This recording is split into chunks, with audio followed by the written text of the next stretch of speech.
श्रीगुरुभ्यो नमः। हरिः ओम्। गणानां त्वा गणपतिगुं हवामहे कविं कवीनामुपमश्रवस्तमम् ज्येष्ठराजं ब्रह्मणां ब्रह्मणस्पत आनशृण्वन्नोतिभिः सीदसादनम् महागणपतये नमः। प्रणो देवी सरस्वती वाजेभिर्वाजिनीवती धीनामवित्र्यवतु आनो दिवो बृहतः पर्वतादा सरस्वती यजता गन्तु यज्ञम् हवन् देवी जुजुषाणा घृताचीषग्मान्नो वाचमुशती शृणोतु वाग्देव्यै नमः। ॐ भूर्भुवस्सुवः तत्सवितुर्वरेण्यं भर्गो देवस्य धीमहि धियो यो नः प्रचोदयात्। ॐ त्र्यम्बकं यजामहे सुगन्धिं पुष्टिवर्धनम् उर्वारुकमिव बन्धनान् मृत्योर्मुक्षीयमामृतात्। ॐ सहनाववतु सहनौ भुनक्तु सह वीर्यं करवावहै तेजस्विनावधीतमस्तु मा विद्विषावहै। ओम शांति शांति शांति।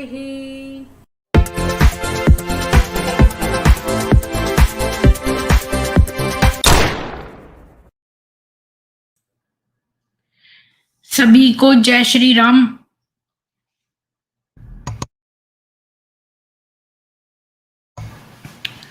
तो आज हम ये इसको फर्दर करते हैं, तो आपके साथ शेयर करती हूँ। ये छोटी सी स्ट्रीम है।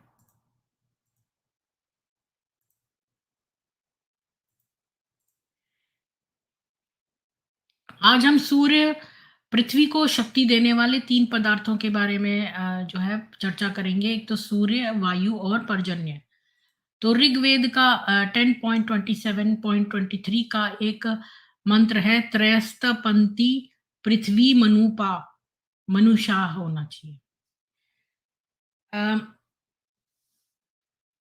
ऋग्वेद में कहा गया है कि ये 3 पदार्थ हैं जो पृथ्वी को तपाते हैं, अर्थात ऊर्जा या शक्ति देते हैं। और ये कौन से हैं? सूर्य, वायु और पर्जन्य, जिसको मेघ कहते हैं।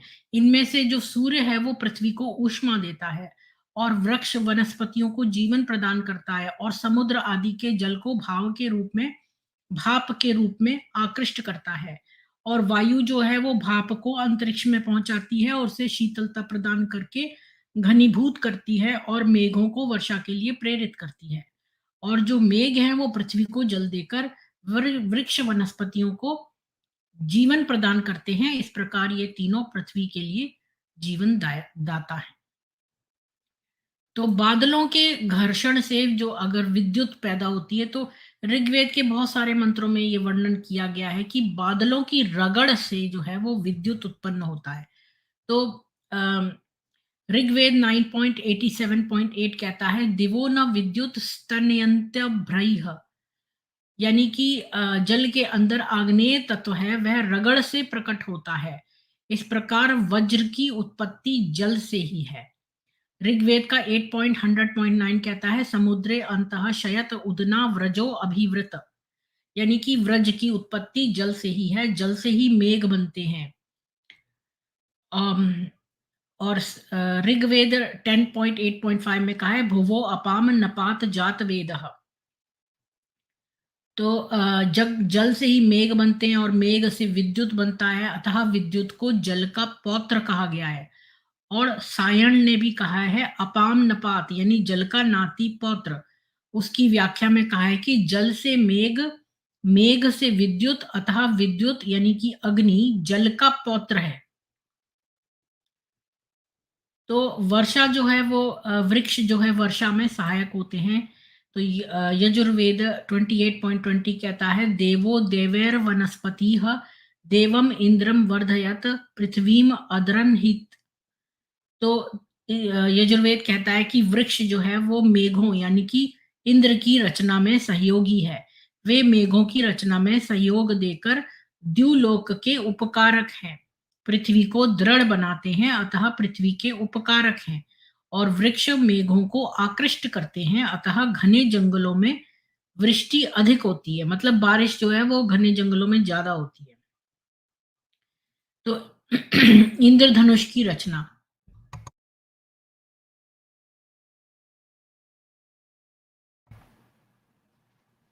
ऋग्वेद 9.96.29 सॉरी 9.96.19 कहता है, चमूशत गोविंदुर्द्रप्स आयुधानी बिभ्रत।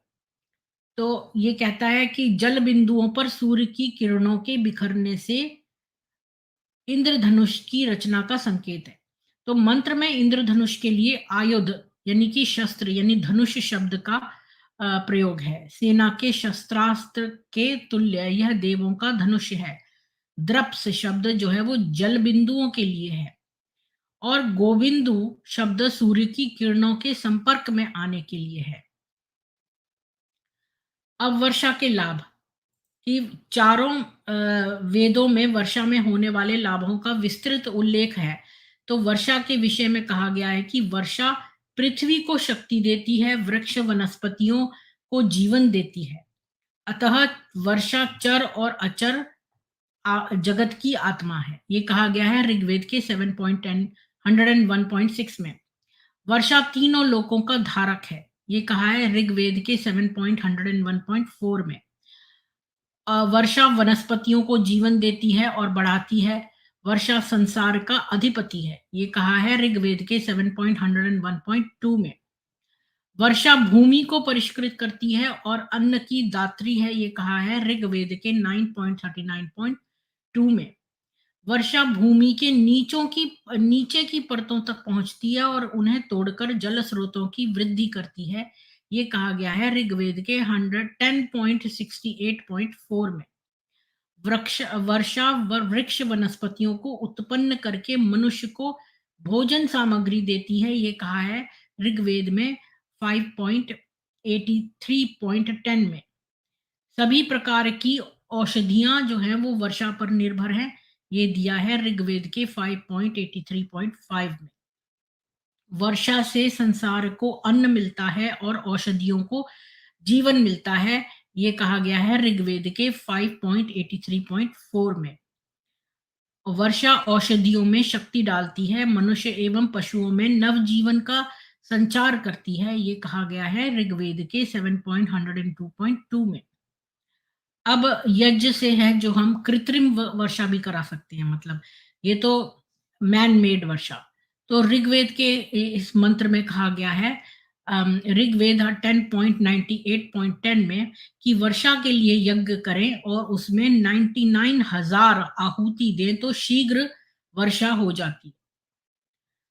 और ऋग्वेद के 10.98.1 से लेकर 12 तक में कहा है कि ये पूरा सूक्त जो है वो वर्षा कराने के लिए है। और इसके 12 मंत्रों में कृत्रिम वर्षा कराने का विधान लिखा हुआ है कि आप जो है वो मैन मेड बारिश भी करा सकते हैं। और उस कौन सा यज्ञ करें तो उसके लिए। और ऋग्वेद का 8.14.5 में सायण ने मंत्र की व्याख्या में उल्लेख किया है कि किस प्रकार से भारी वर्षा कराई जा सकती है। अगर आपको भारी वर्षा करानी है तो ये कहा है, सॉरी उसने ऋग्वेद के 7.101.1 में। और यज्ञ से मेघ और मेघ से वर्षा होती है। ये कहा गया है ऋग्वेद के 8.14.5 में। और नेक्स्ट वाला ऋग्वेद के 7.101.1 में तो ये कहा है कि भारी वर्षा कैसे कराई जा सके। और त्रिस्तोवाचः ये कहा है ऋग्वेद के 7.101.1 से लेकर 6 पर में। ये 6 मंत्रों में भूखे रहकर 5 दिन लगातार जप करने से एवं वर्ष काम यज्ञ करने से वर्षा होती है। यानी कि ये भी कितने हमारे जो हैं विद्वान थे, प्राचीन जो ऋषि थे, कितने विद्वान थे कि उनको ये वर्षा कराना भी आता था। तो किस तरह से 5 दिन तक आप जप करें भूखे रहकर और वर्ष काम यज्ञ करें। ये ऋग विधान के 2.326 से लेकर 327 तक में दिया है और करीरी इष्टि का विधान भी इसी उद्देश्य से है। अब मेघों का निर्माण, गर्भधान, पुष्टि और प्रसव।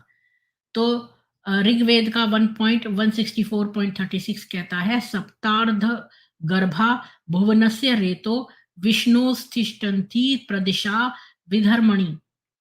तो इस मंत्र में वर्णन है कि सूर्य की किरणें जो हैं वो पृथ्वी को उर्वरा शक्ति देने वाले वर्षा के जल को 6.5 मास रोक कर रखती हैं और उतने समय वे आकाश में चारों ओर फैले रहते हैं। बाद में वर्षा के द्वारा पृथ्वी को तृप्त करते हैं।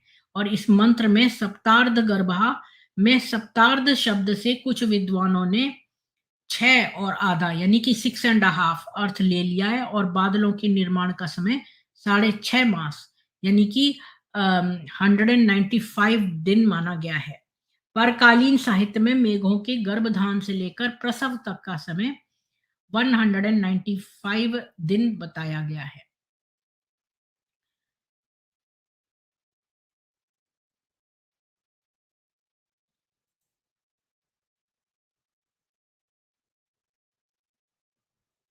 तो बृहत संहिता में अच्छा तो इस विषय में जो है वो विशेष सामग्री जो है हमें सॉरी विशेष सामग्री जो है हमें वराहिमिर की रचित बृहत संहिता में मिलती है और बृहत संहिता 21.37 कहता है पवन सलिल विद्युत गर्जिता अभ्रान्वतो यः स भवति बहुतो यः पंचरूपाभ्युपेतः विसृजति यदि तोयं गर्भकाले अतिभूरि प्रसव समय मित्वा शीककारंभः करोति। तो ये जो है वराहिमिर का कथन है कि ये 5 लक्षण हो तो आकाश में गर्भ स्थापन या गर्भाधान होता है। तो गर्भाधान होगा तो क्या होगा? मेघ बनेंगे। तो ये 5 लक्षण क्या है? पहला तो पवन यानी वायु यानी विंड और दूसरा क्या है? सलिल यानी कि हल्की सी वर्षा यानी कि लाइट रेन। तीसरा है विद्युत यानी कि बिजली चमकना लाइटनिंग। चौथा है गर्जित यानी कि बादलों का गर्जन यानी थंडर। और पांचवा है अभ्र यानी मेघयुक्त आकाश यानी क्लाउडी स्काई। ये 5 लक्षण हो तो गर्भधारण उत्तम माना जाता है और निर्धारित समय पर बहुत वृष्टि होती है। और यदि गर्भधारण के समय अधिक वर्षा हो जाती है तो प्रसव के समय वर्षा बहुत कम होगी। तो अब हम वृष्टि विज्ञान देखते हैं। तो अम, अ, इसका विवेचन करते हैं वृष्टि विज्ञान का के विषय में। तो वृष्टि विज्ञान के विषय में बहुत सारे आचार्यों का उल्लेख मिलता है। इन आचार्यों का समय जो है वो 500 ईस्वी से पूर्व मतलब 500 पूर्व से 500 ईस्वी तक है। तो उन्होंने उस समय विद्यमान चिंतन परंपरा का उल्लेख किया है और इन आचार्यों में जिनके ग्रंथ विशेष प्रचलित रहे हैं वे हैं विष्णु, वशिष्ठ, नारद, मय, गर्ग, पराशर, काश्यप, व्रज, बृहस्पति, देवल, द्रुहिण, सहदेव, ऋषिपुत्र, सिद्धसेन वगैरह। तो वराहिमिर जो है वो 500 ईस्वी में उल्लेख किया है कि बृहत संहिता के निर्माण में मैंने जिन आचार्यों के ग्रंथों का सहयोग लिया है उनमें विशेष उल्लेखनीय ये है। कौन से हैं? ये देते हैं वो बृहत संहिता के 21.2 में। अ,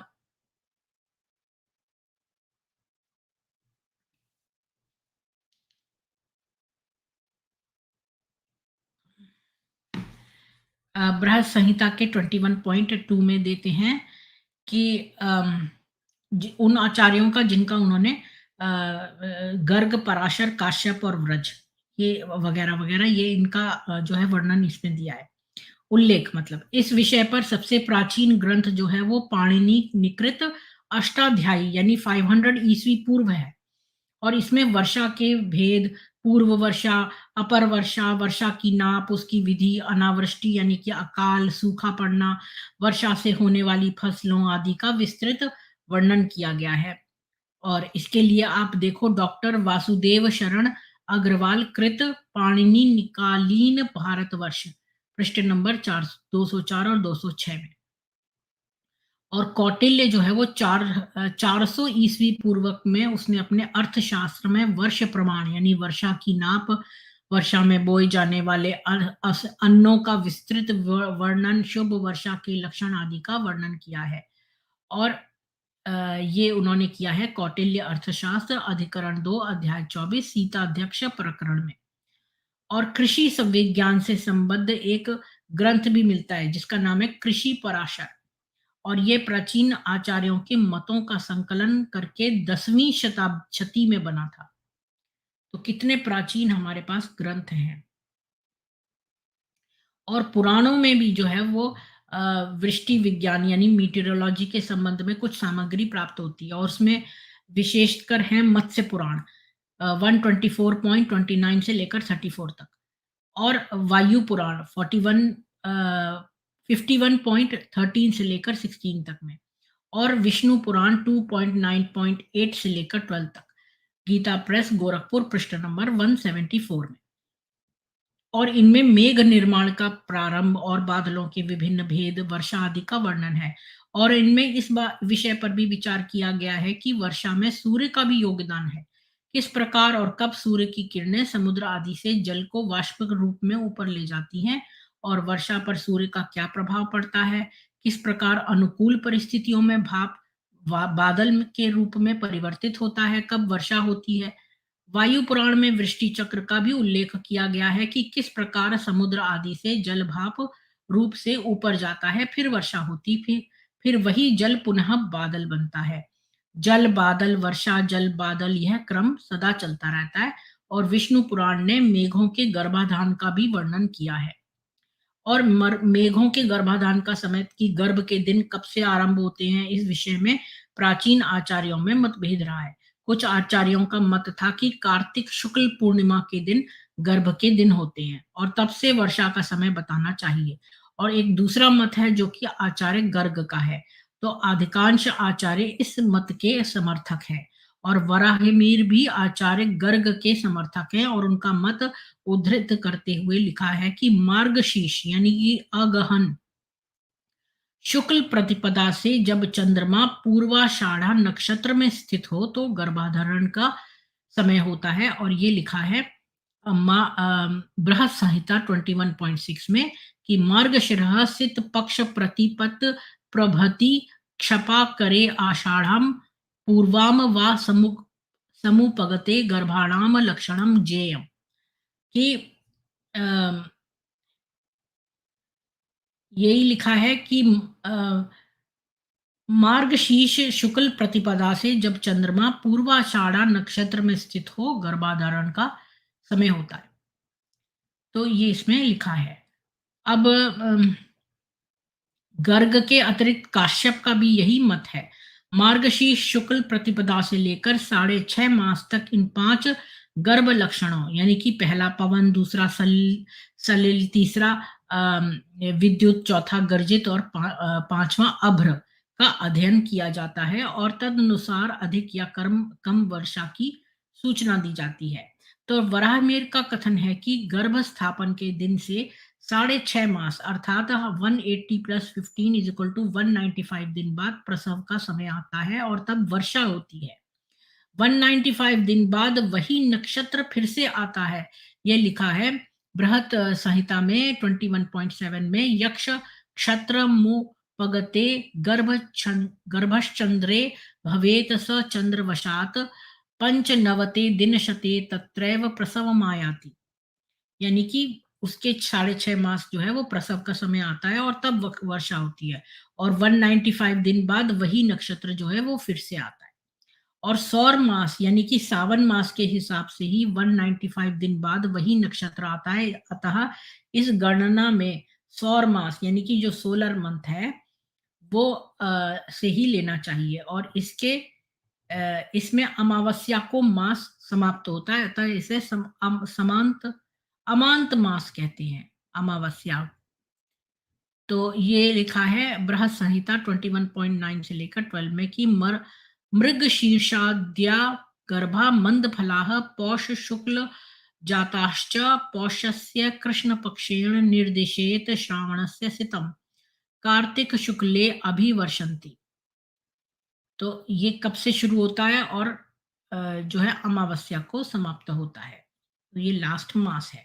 तो वराहिमिर ने गर्भ स्थापन और प्रसव की सारणी जो है वो ऐसे दी है कि पौष कृष्ण पक्ष में जो है वो गर्भ स्थापन होगा, तो प्रसव मास जो है वो श्रावण शुक्ल पक्ष होगा, और माघ शुक्ल पक्ष का जो है प्रसव होगा श्रावण कृष्ण पक्ष में, और माघ कृष्ण पक्ष का में अगर गर्भ स्थापन हुआ तो प्रसव कब होगा, भाद्रपद शुक्ल पक्ष में, और अगर गर्भ स्थापन फाल्गुन शुक्ल पक्ष में हुआ तो प्रसव होगा भाद्रपद कृष्ण पक्ष में, और अगर फाल्गुन कृष्ण पक्ष में गर्भ स्थापन हुआ तो प्रसव होगा आश्विन शुक्ल पक्ष में, और चैत्र शुक्ल पक्ष में गर्भ स्थापन हुआ तो प्रसव होगा आश्विन कृष्ण पक्ष में, और चैत्र कृष्ण पक्ष में गर्भ स्थापन होगा तो प्रसव होगा कार्तिक शुक्ल पक्ष में।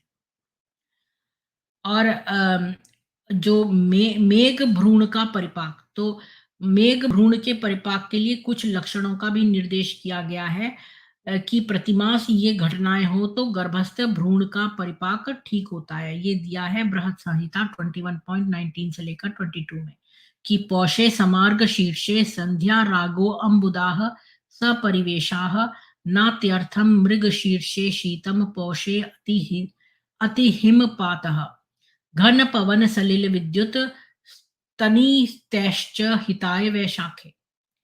तो क्या क्या क्या ये हैं कि कौन से लक्षण है कि जैसे पहला लक्षण है कि मार्गशीर्ष मास में हल्की सी ठंड पड़ना, दूसरा है कि पौष मास में सामान्य हिमपात, ज्यादा हिमपात नहीं, तीसरा कि मार्गशीर्ष और पौष मास में प्रातः और सायं बादलों में लाल परिवेश यानी कि चारों ओर लाल घेरा पड़ना, चौथा कि माघ मास में तीव्र हवा का चलना, कोहरे के कारण सूर्य और चंद्रमा का साफ न दिखाई पड़ना और शीत की वृद्धि, और पांचवा है कि फाल्गुन मास में तीव्र हवा बादलों का होना, सूर्य और चंद्र का परिवेश तथा सूर्य का ताम्र वर्ण का दिखाई पड़ना, और छठा है कि चैत्र मास में आकाश में बादलों का होना, वर्षा का होना, हवा चलना और सूर्य के चारों ओर घेरा होना, और सातवां है कि वैशाख में हवा चलना, बादलों का गरजना, बिजली चमकना और वर्षा होना। तो यदि ये लक्षण है तो मेघ भ्रूण का परिपाक ठीक होता है और ये लक्षण जो है वो शुभ है, ये लिखा गया है। तो मेघ भ्रूण परिपाक में विघ्न, तो वराहिमिर और एवं पूर्ववती गर्ग, पराशर आदि आचार्यों ने मेघ भ्रूण के परिपाक में होने वाले विघ्नों का भी उल्लेख किया है, और इन परिस्थितियों में भ्रूण का परिपाक नहीं होता, अतएव गर्भपात हो जाता है और उसके फलस्वरूप अवृष्टि का योग उपस्थित होता है। विघ्न रूप में होने वाले इन कारणों में मुख्य हैं गर्भकाल में उल्कापात, ये सब दिया है बृहत संहिता 21.25 से 26 तक कि गर्भोपघात लिंगानी, यानी कि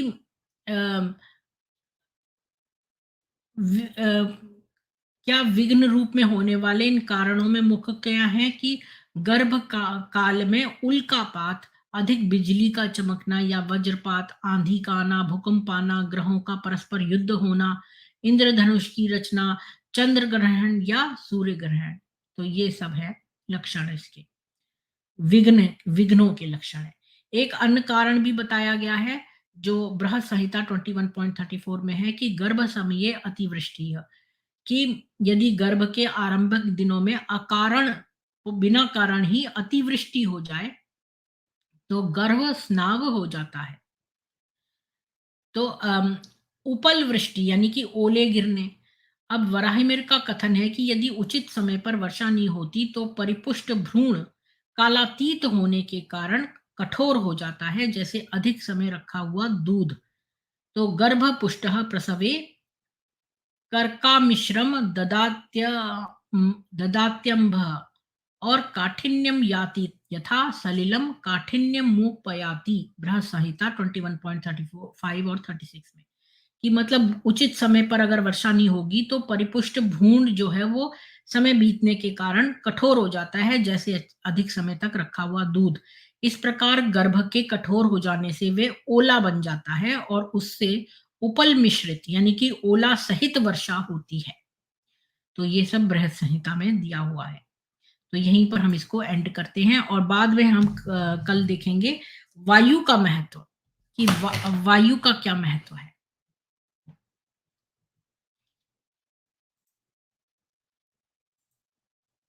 तो आप लोगों को बहुत-बहुत साधुवाद आने का, और प्लीज़ मेरे को श्रमदान से सपोर्ट करिए, यानी कि मेरे वीडियोज़ को एटलीस्ट 2-2 जगह आगे शेयर करिए सोशल मीडिया पे, ताकि लोगों को पता चले कि कितने पहले यानी 400 ईस्वी से पूर्व ही इन लोगों ने बता दिया था कि कृत्रिम वर्षा कैसे करी जाए। यानी कि अगर आप रेगिस्तान वगैरह में हैं तो वहाँ भी वर्षा करवा सकते हैं। मतलब कि कितना बढ़िया ये इन्होंने दिया है। कल एट व्हाट टाइम, तो मैं तो इसी टाइम पे करती हूँ, 5:30 बजे, जब आपके 5:30 बजे होते हैं शायद, तभी मेरा हमेशा होता है वेदों में विज्ञान। और 4 बजे जो है वो भगवद गीता होती है, और 7:30 बजे कोई भी इस्लामिक इश्यू रखते हैं हम, और ट्यूज़डेज़ को सनातन सभा होती है। तो ये जो है स्केड्यूल आप लोगों को अ, मैंने बता दिया है। और मैं एक लिंक दे देती हूँ, कोई पीछे से बैक में बातचीत करना चाहता हो उसके लिए। और आज एक स्ट्रीम और है 7:30 बजे, वो है अंडरस्टैंडिंग मोहम्मद का, जो जहाँ से हमने छोड़ा था। तो आज हम नार्सिसिज़्म देखेंगे कि मोहम्मद कैसे नार्सिसिस्ट था। तो ये हम आज डिस्कवर करेंगे 7:30 बजे, और फिर मैं पैनल खोल दूँगी थोड़ा-सा, 1 घंटा पढ़ने के बाद मैं पैनल खोल दूँगी, फिर हम अपने-अपने विचार रखेंगे नार्सिसिज़्म के ऊपर। तो आपको आपका दिन शुभ बीते। प्लीज़ सेल्फ डिफेंस की चीज़ें अपने घर में ज़रूर रखिए। आप सुनते रहते हैं पर करते नहीं हैं। प्लीज़, प्लीज़ करिए, और फिर मुझे बताइएगा किस-किस ने कराया। अगर कोई नहीं करता है तो फिर मेरे से बात नहीं होगी उसकी। मैं उससे नाराज़ हो जाऊँगी। तो अ, आप लोगों का दिन शुभ बीते। आप सुरक्षित रहें, स्वस्थ रहें। इसी कामना के साथ अभी मैं स्ट्रीम बंद करती हूँ, और लिंक मैंने दे दिया है नीचे, बैक में कोई बातचीत करना चाहे उसके लिए। और जय हिंदू राष्ट्र।